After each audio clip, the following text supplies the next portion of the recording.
Good day, my friend.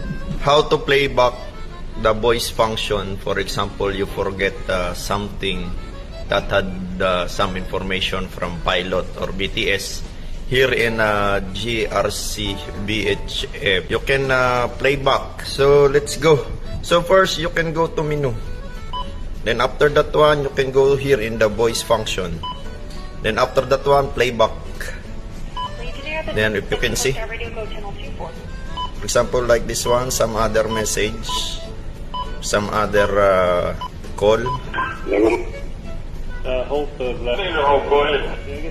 So this is the good thing here in GRC VHF.